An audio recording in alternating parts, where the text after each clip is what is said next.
Hello, welcome back. My name's Adam to the Fighting Fantasy playlist. This is episode 2.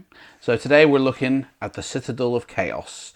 And the Citadel of Chaos was released in 1983, so the following year after the Warlock of Firetop Mountain. And it was solely written by Steve Jackson. So this is the first book of the series to be written only by just one of the authors. The plot of the book we're going to get into in a little bit. The cover art of the book, I quite like this cover art. It looks absolutely amazing, but it didn't start out this way.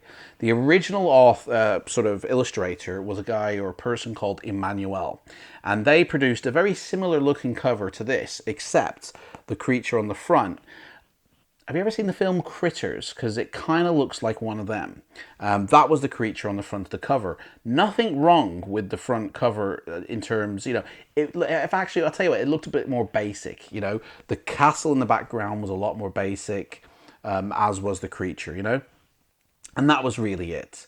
And somebody didn't like it, so they asked Ian Miller to come in and redo it. So when the book got relaunched, republished, this is the cover art that features now.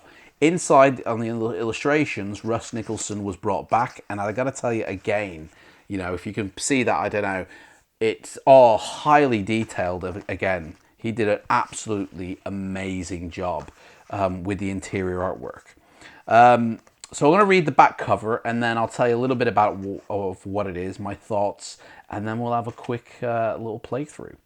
So the Citadel holds a dark and dangerous peril for anyone foolhardy enough to venture through its gruesome gates. And yet venture you must, for your mission lies at the heart of the Citadel, where the dreaded sorcerer Balthus Dire. Okay, so you've got another sorcerer at the end of your quest. It's a kind of a two-sided sword, this book. It's a new adventure, and it has something in it that the other adventure didn't have, but it also contains a lot of elements that the other book had.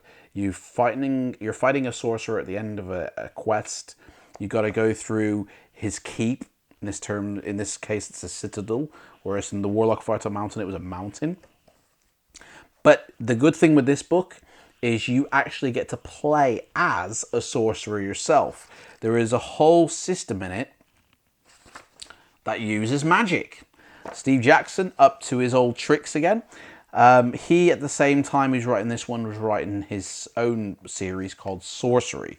So obviously slipping in a little bit of that. So on our sheet we get to choose some spells. So we're going to roll our dice, 2 dice, add 6 to the total. And we rolled a 10. So we are a magic score of 16. Now that's our initial score. That won't change. It won't go any higher. It may go lower. And now we get to choose spells. Now there are 12 spells to choose from. So we're going to have one of each of the spells. So you get creature copy. You get to copy any creature out there.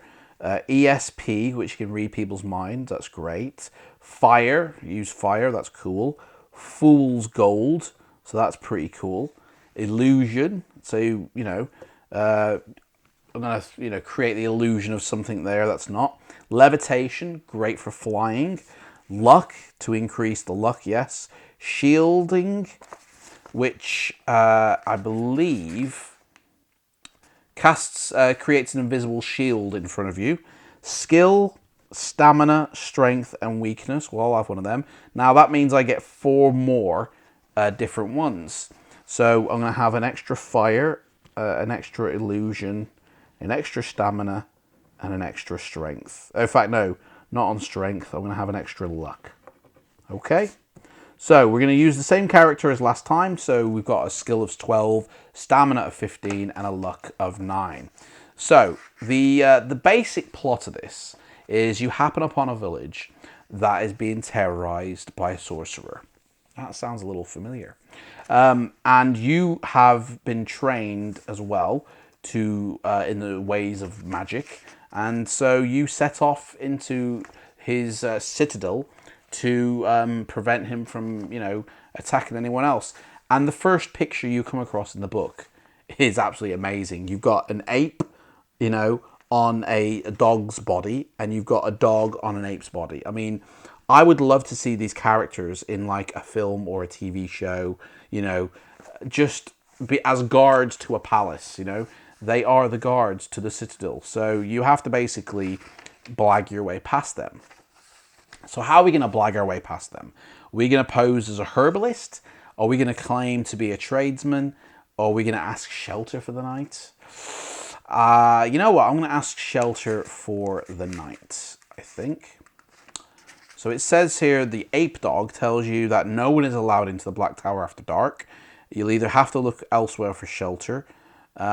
So we can either fight them, or we can spin a bit of fool's gold spell on it and offer them up a little trinket and hopefully bribe our way in. And I think I'm going to do that. So we're going to cross off fool's gold on our magic list. We've used that now.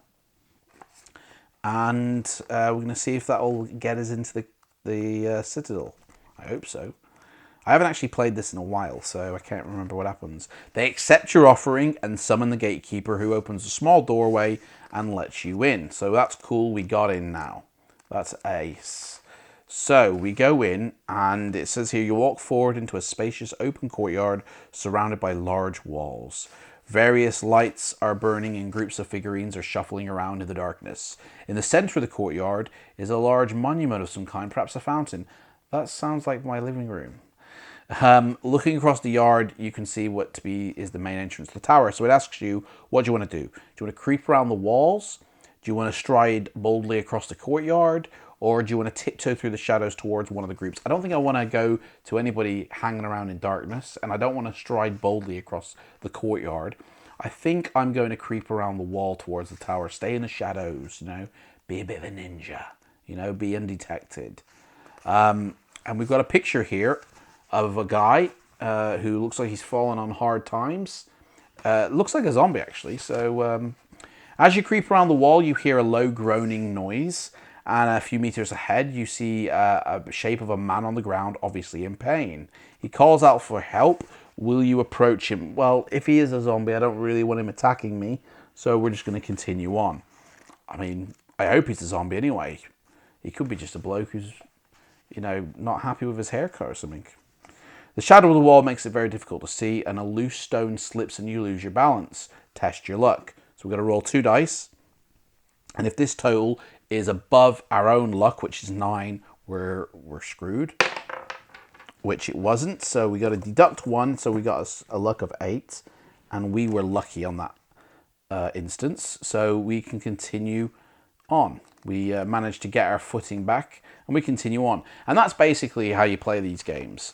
So you go up and, you know, you'll eventually attack the Balthus Dire Sorcerer. It is a fun book. It isn't, you know, Bore or anything like that. It is kind of like Warlock of Fireside Mountain 0.5. You know, it is like an extended continuation of that, really. You're fighting a sorcerer, but this time you get to use magic. I really find it an enjoyable book. But leave your comments below. Tell me what you think. And tell me your thoughts on how you play it. And in the next episode, it's the Forest of Doom. So take care, adventurers. Goodbye.